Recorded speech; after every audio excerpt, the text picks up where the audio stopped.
I realized that our family didn't break up that evening when I found the correspondence, nor on the day when they suddenly stopped hugging me.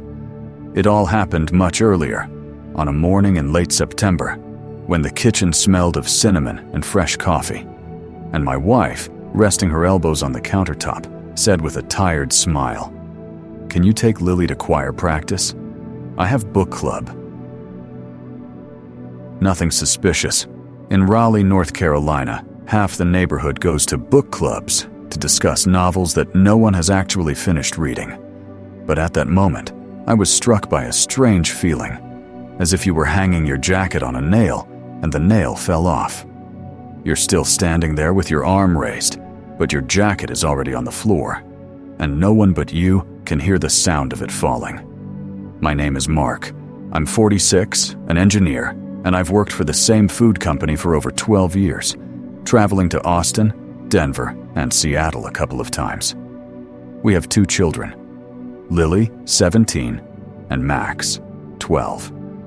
Claire and I got married at 23, fell in love as best we could, and used our wedding money to buy a used Subaru and a sandwich maker.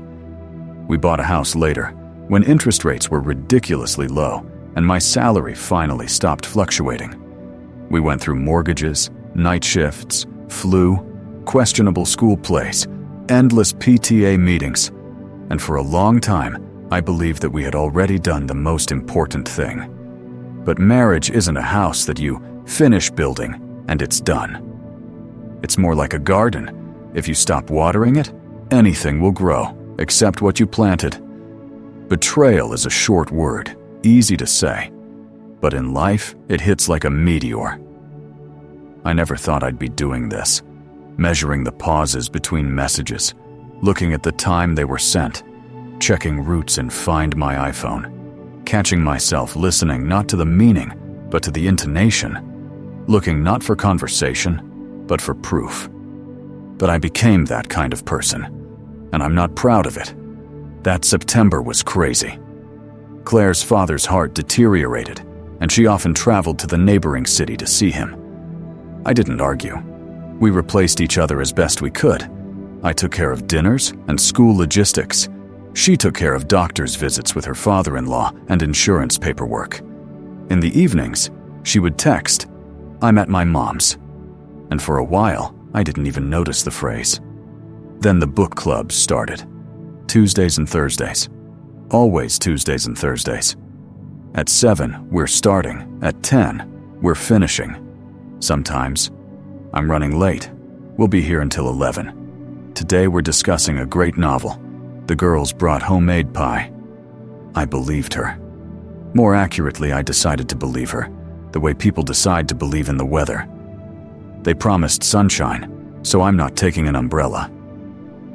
One such evening, I was driving Lily to rehearsal and noticed on the way that Claire's phone was still in the cup holder of my car.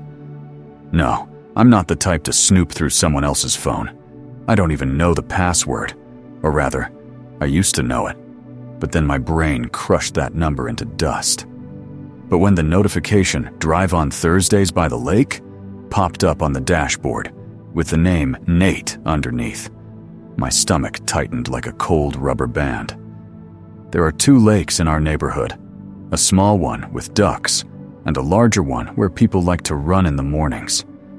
The notification disappeared like lightning flashing and fading in a clear sky, and you think, did I imagine that? I leaned back and took a breath. Then I said something silly to the kids about how we should clean the car more often. In the evening, Claire said that the book club was great, laughed, and imitated her puffed-up discontent. Can you believe Sarah didn't finish reading again? I listened and nodded. Yeah. And I put all my fear into that. Yeah. Nate. A name that quietly entered our story. He was a trainer at a small fitness center where Claire went after the pandemic to get her body back.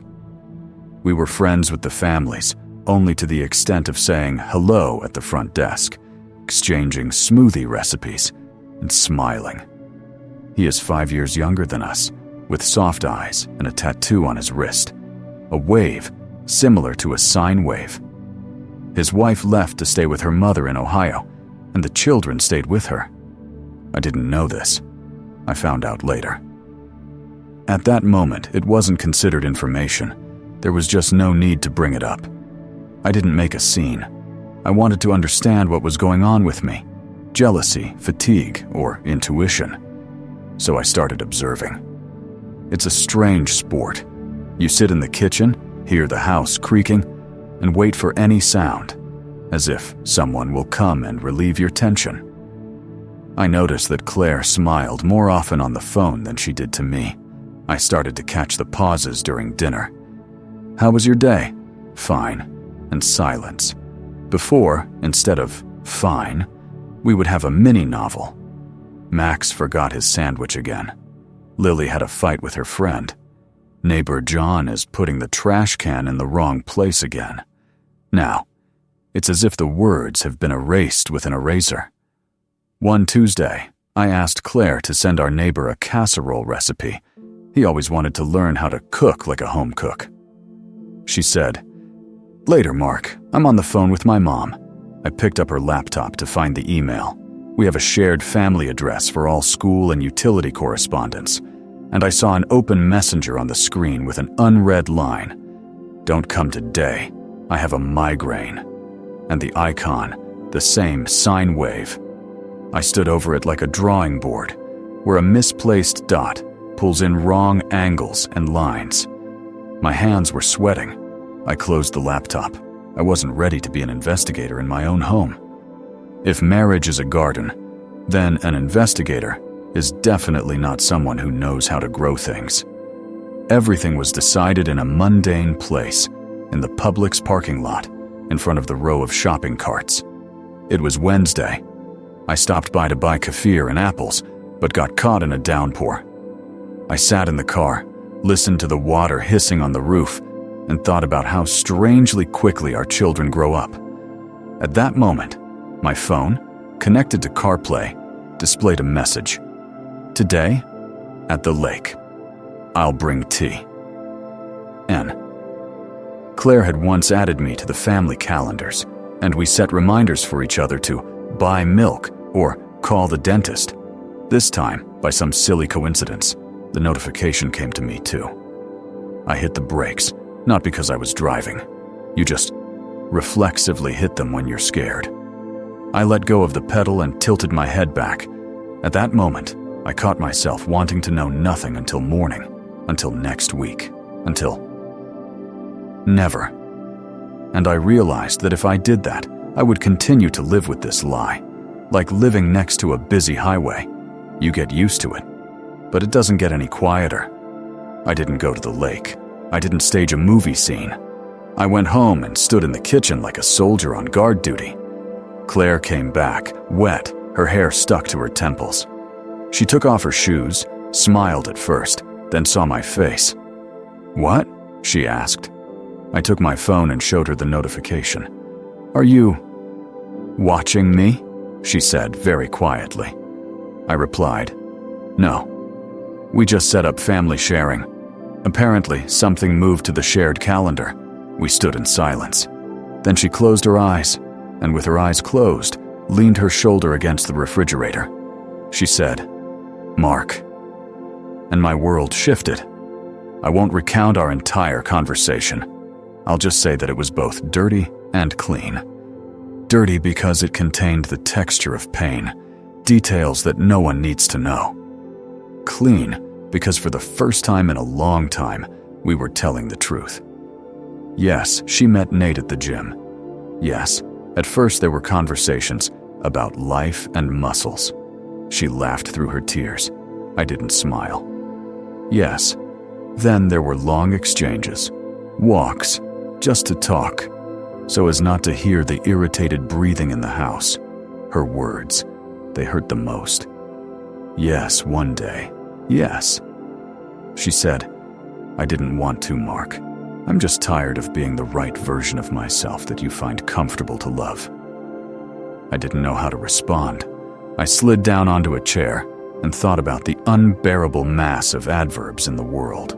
Just, only. You can pack a lot into that word. We spent the night like people spend nights after accidents, flipping through pages, skipping, getting up and sitting down. By morning, we agreed to go to a family therapist. I called the clinic where Max had once been taken for anxiety before exams. They gave us the contact information for Barbara, a gray-haired, calm woman with a voice like warm milk. At the first session, Barbara asked what we wanted, to stay together at any cost, or to understand if there was still an us. Claire said, "I want to stop lying." I said, "I want to stop hearing that phrase."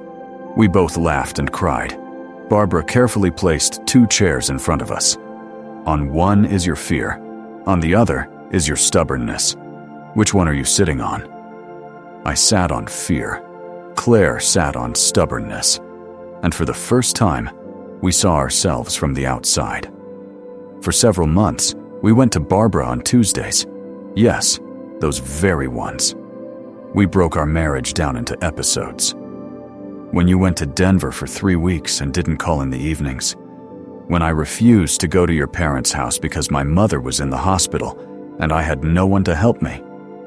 When Lily wanted to drop chemistry in 10th grade and you said, "It's your own fault." When you stopped asking how I was doing. There was no single turning point like in the TV series.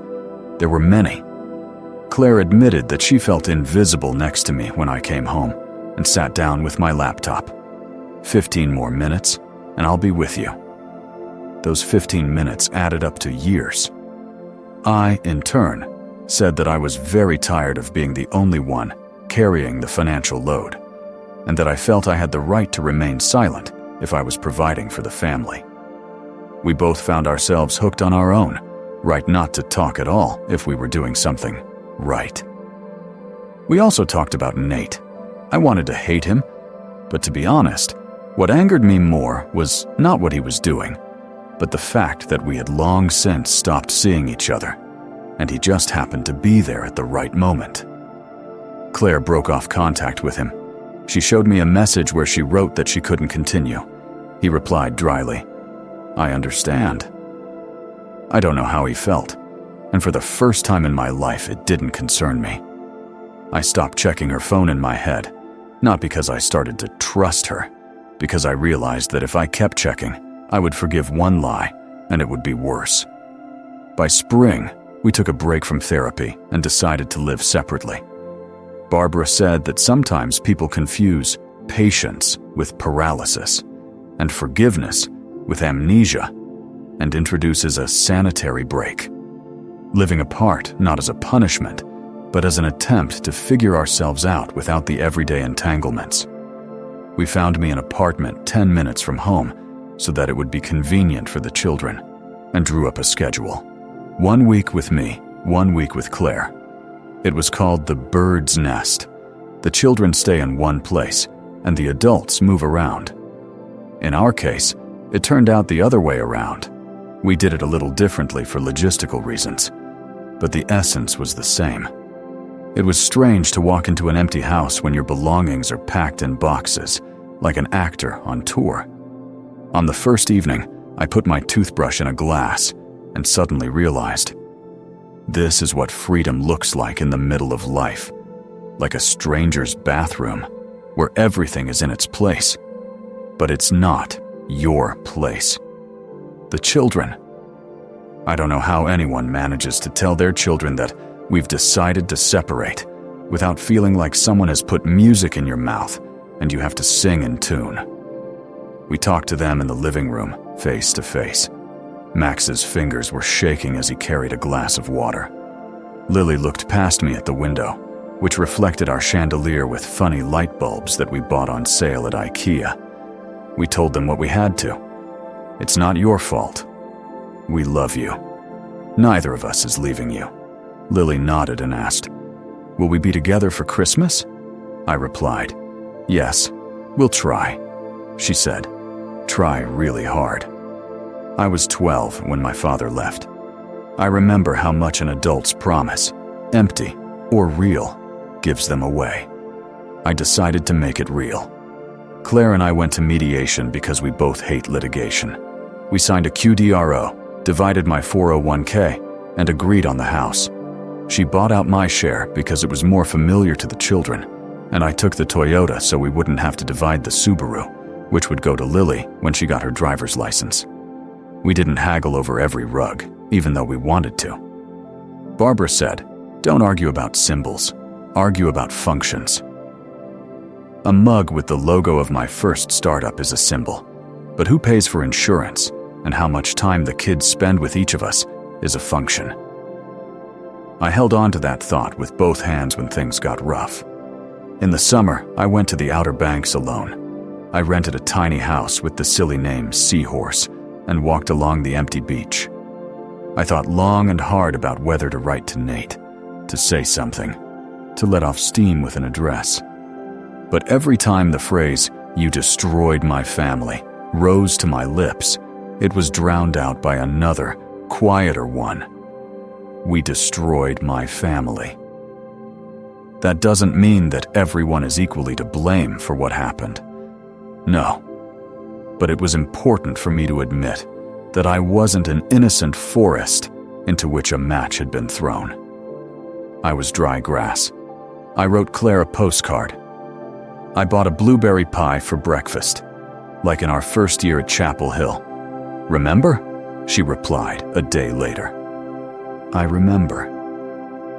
And for the first time in many months, her "I remember" didn't sound like "yes, leave me alone," but like an honest, simple verb. In the fall, Lily enrolled at the University of Virginia. The four of us went together. Yes, the four of us. Because as she was leaving, she said, "I want to see both my parents in my room when I hang the lights." We hung those lights, and everything inside me was trembling. Not with anger or joy, but with the feeling that time was like a rubber band that someone was stretching tighter than it was meant to be. Claire sat on Lily's bed, holding a box of clothespins and smiling at her daughter. I caught her gaze, long, unguarded. We both understood that this wasn't about us. It was about the child who was leaving. I took a step back, because sometimes loving means stepping aside at the right moment. A year later, we were officially divorced. There were no cakes, no parties, no gloating. I brought Claire a copy of the documents, and we drank coffee in the kitchen, where Max and I used to draw posters for the school fair. She asked, "Do you still think I ruined your life?" I said, "I think you destroyed our old home, and that I also contributed to the cracks. But the rest, we're building something new." She nodded. "I'm scared," I replied. "Me too." We sat there for another 10 minutes until the neighbor's dog came over, a huge golden retriever who always stuck his snout in our door when it was ajar.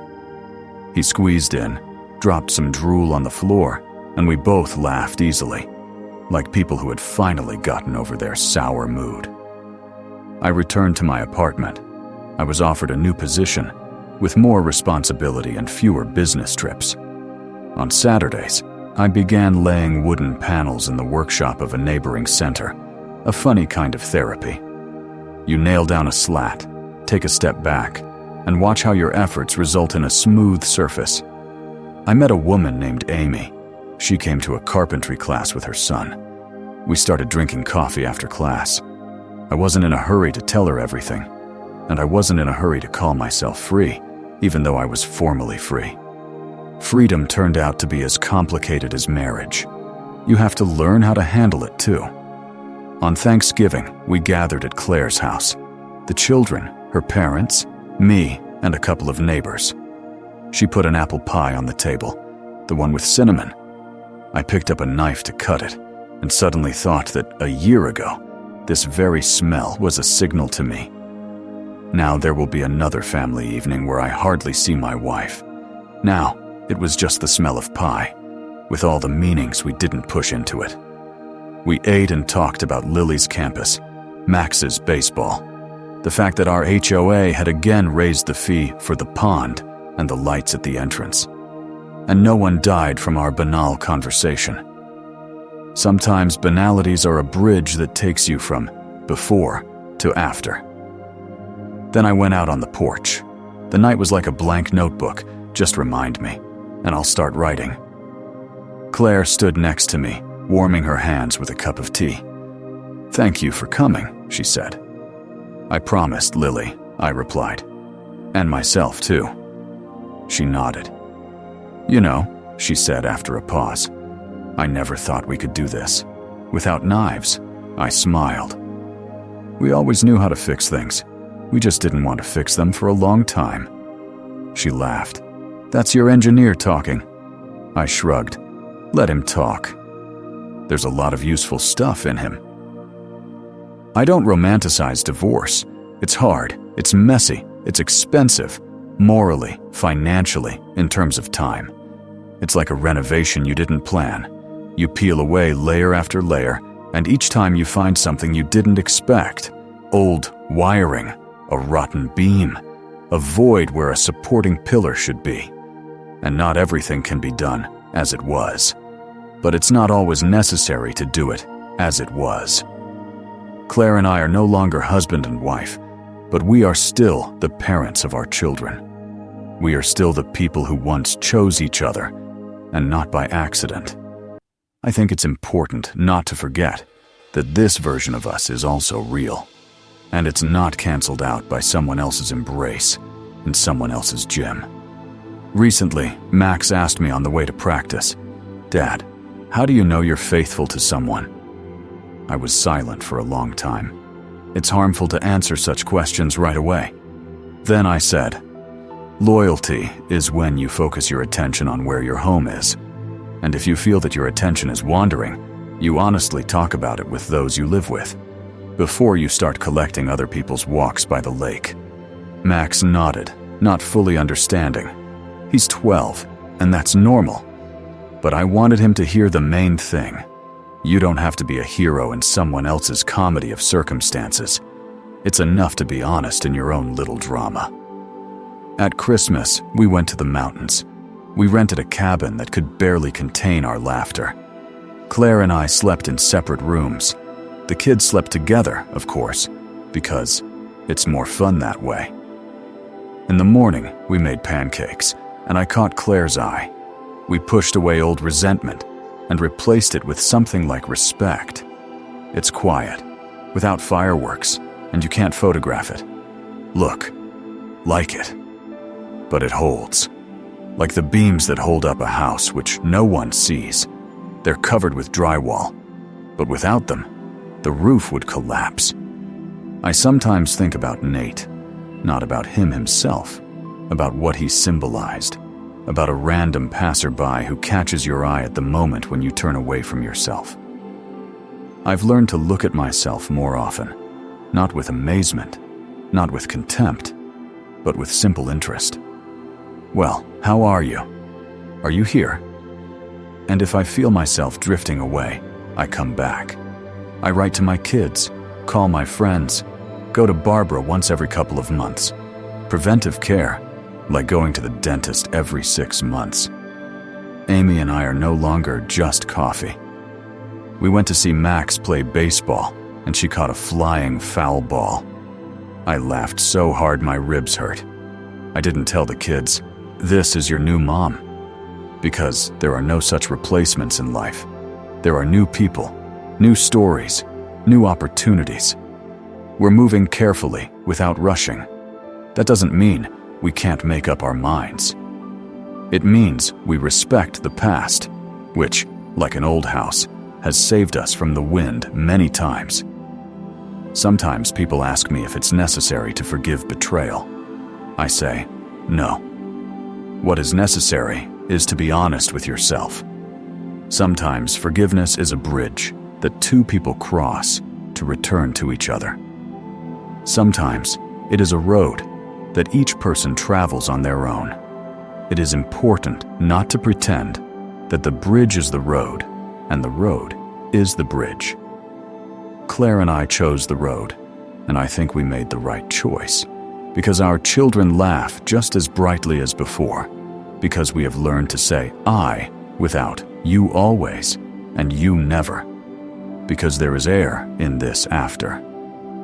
Last month, we were together at Lily's graduation. She gave a speech, and there was a sentence that I remembered.